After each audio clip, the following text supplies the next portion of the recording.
नमस्कार साथियों, एक बार फिर से आपका इस प्लेटफॉर्म पर स्वागत है। मैं सुमित गुप्ता। आज हम बात करेंगे भारतीय न्यायिक प्रक्रिया पर लोग प्रश्न चिन्ह या फिर जो है शक या फिर भरोसा कम क्यों कर रहे हैं, इन पर हम चर्चाएं करेंगे।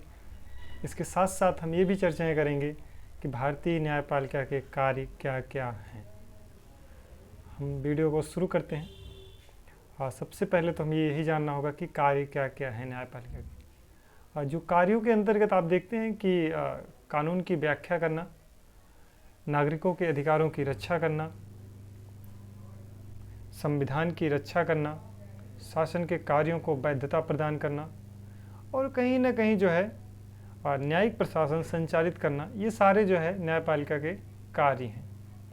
इसके साथ साथ अब हम देखते हैं कि क्या कारण हैं वर्तमान में, ऐसी कौन कौन सी घटनाएं हो रही हैं जिसके कारण जो है लोग न्यायपालिका पर या फिर न्यायिक प्रक्रिया पर जो है शक कर रहे हैं या फिर भरोसा कम करने लग रहे हैं।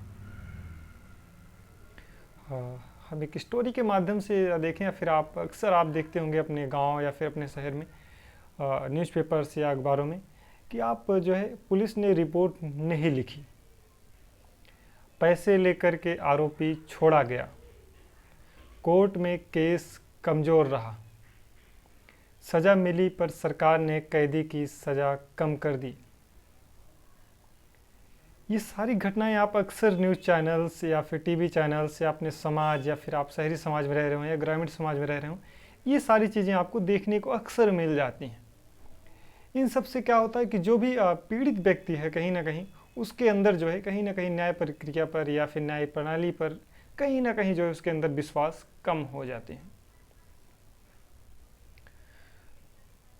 ज्यादती के मामले में अक्सर देखा गया है कि 4 लोग अगर अपराध कर रहे हैं उनमें 3 को तो लगभग रिहा ही कर दिया जाता है, किसी एक को सज़ा मिल पाती है। हम आगे आपको डेटा के माध्यम से बताएंगे। अपराध के कुल मामलों में राज्य में हर 10 में केवल एक आरोपी को सज़ा मिल पाती है, यानी कि 10 लोग अपराध कर रहे हैं उनमें से किसी एक को सज़ा मिल पा रही है। ये अक्सर आप देख सकते हैं अपने समाज में। जो ये डेटा हम आपको दे रहे हैं, एक एडिटोरियल आया था कल, उसी के माध्यम से हम आपको बता रहे हैं ये सारी चीज़ें।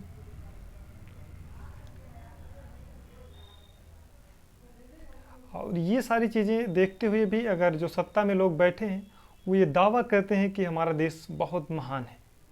जब आपका देश इतना महान है तो ये सारी घटनाएं, ये सारी परिघटनाएं क्यों हो रही हैं? फिर ये प्रश्न चिन्ह कहीं ना कहीं खड़ा करता है। हमारे यहाँ की जो छोटी बड़ी सभी अदालतों में करीब 3 करोड़ मुकदमे लंबित हुए हैं। एक मुकदमे को निपटाने में 10 से 15 साल लग जाते हैं। और अगर ऐसे में जो है लंबी, उबाऊ, खर्चीली, त्रिस्तरीय न्याय व्यवस्था में कम से कम सज़ा मिलने के बाद तो यह माना जा सकता है कि जो अपराधी है या फिर जो गुनाहगार है वो जो है सिद्ध हो चुका है। अगर ऐसे में भी जो है सरकारें क्या करती हैं कि उन्हें कुछ प्रावधान है CRPC के थ्रू, जिसके द्वारा जो है सरकार जो है कैदी की जो है सज़ा की अवधि जो है कम कर देती है। इसके साथ साथ जो इसके पीछे का जो उद्देश्य या फिर जो दर्शन सरकार देती है वो कहती है कि अपराधियों के जो है सुधारने का एक मौका दिया जा रहा है। लेकिन जो इस सुप्रीम कोर्ट ने जो है इस पर एक तीखी टिप्पणी की थी, अपने फैसले में कहा कि हत्या या फिर जघन्य अपराधों में सरकार को सज़ा कम करने से बचना चाहिए। अभी गुजरात में आप कुछ लोगों को रिहा कर दिया गया, आप न्यूज़ चैनल्स या फिर आप समाचारों में देखते होंगे। तो क्या ऐसे अपराधों में भी लोगों को सज़ा कम करने या फिर प्रावधान करने पर क्या जो है लोगों के अंदर भरोसा कम नहीं होगा, या फिर न्यायपालिका की जो प्रक्रियाएं हैं उस पर कहीं ना कहीं प्रश्न चिन्ह या फिर जो है लोगों का जो है शक करने का दायरा तो बढ़ेगा ही बढ़ेगा। ऐसे में जब अपराध की प्रकृति जो है बेहद गंभीर हो तो न्याय की किसी भी कड़ी द्वारा किसी भी स्टेज पर ढिलाई या उदारतीपूर्ण या उदार रवैया कहीं ना कहीं न्यायिक प्रक्रिया से भरोसा खत्म करने की ओर अग्रसर होता है। सबसे ज़्यादा और चिंताजनक समझ जो है समाज को लेकर के है।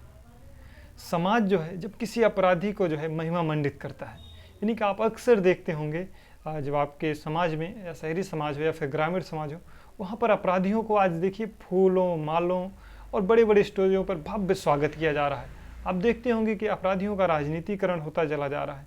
ये सारी घटनाएं क्या कर रही हैं? कहीं ना कहीं जो है पुलिस प्रशासन के अंदर भी या फिर आम मानव जन के अंदर भी कहीं ना कहीं न्यायिक प्रक्रिया से भरोसा कम कर रही हैं या फिर उनको शक के दायरे में लाती चली जा रही हैं। आप कुछ वर्ष पहले देखे होंगे कि एक पूर्व सांसद जो हैं उनके जो है रिहाई पर जो है लगभग 5 किलोमीटर लंबा जो है उनका काफिला जो है था, जो उनका स्वागत करने के लिए जब वो जेल से रिहा हो रहे थे।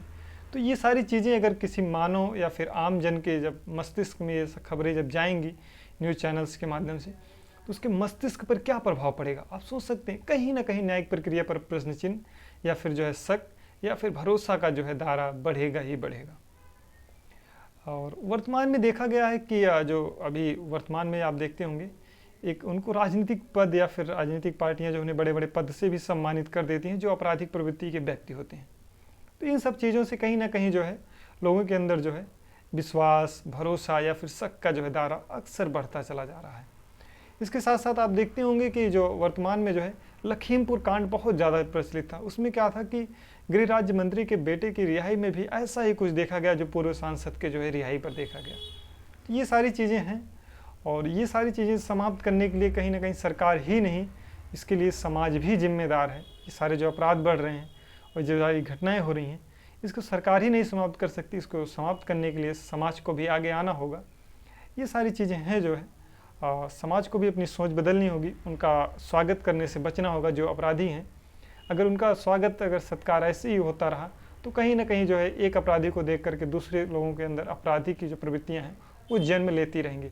आप अक्सर देखते होंगे कोई भी एक समाज में कोई भी एक अपराधी जन्म लेता है तो कहीं ना कहीं उससे कई लगातार जो है 1 से 2, 2 से 3, 3 से 4 ऐसे आपराधिक प्रवृत्तियाँ बढ़ती चली जाती हैं उस समाज में। तो इस समाज को भी अपना देखना होगा जो है इस चीज़ों को लेकर के। ये वीडियो कैसा लगा हमें कमेंट बॉक्स में आप ज़रूर बताइएगा। अगर ये वीडियो आपको अच्छा लगे तो लाइक, शेयर एंड सब्सक्राइब करना आप ना भूलिएगा। पूरा वीडियो देखने के लिए थैंक यू।